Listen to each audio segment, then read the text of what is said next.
Doamne, la Betesda, la scăldătoarea cupritoare, printre bolnavi de belespes, întinși cu rănile la soare. Ce cauți, Doamne, la Betesda,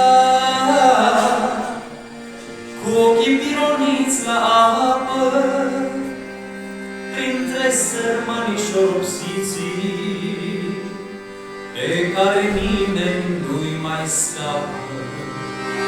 Ce cauți, Doamne, ce cauți, Doamne, la Betesda, printre necazuri și suspine, sau poate treci ultima oară și ai venit chiar pentru mine? Ce cauți, Doamne, ce cauți, Doamne, la Betesda, printre necazuri și suspine, sau poate treci ultima oară și ai venit chiar pentru mine?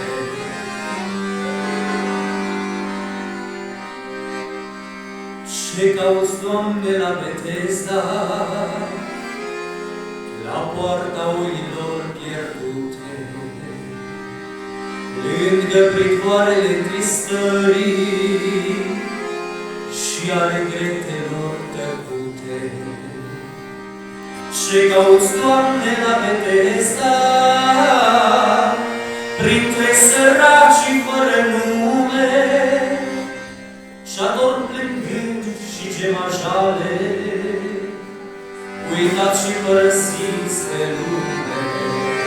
Ce cauți, Doamne, ce cauți, Doamne, la Betesda, printre necazuri și suspine, sau poate treci ultima oară și ai venit chiar pentru mine? Ce cauți, Doamne, ce cauți, Doamne, la Betesda, printre necazuri și suspine, sau poate treci ultima oară și ai venit chiar pentru mine?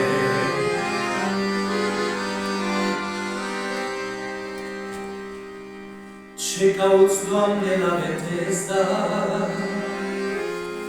când somnul morții ne cuprinde și umbra deznădejdii sumbre, bătaia inimii ne-o stinge? Ce cauți, Doamne, la Betesda, când mulți nu te cunosc pe Tine și te resping mereu, Iisuse, dar Tu ne faci atâta bine? Ce cauți, Doamne, ce cauți, Doamne, la Betesda, printre necazuri și suspine, sau poate treci ultima oară și ai venit chiar pentru mine?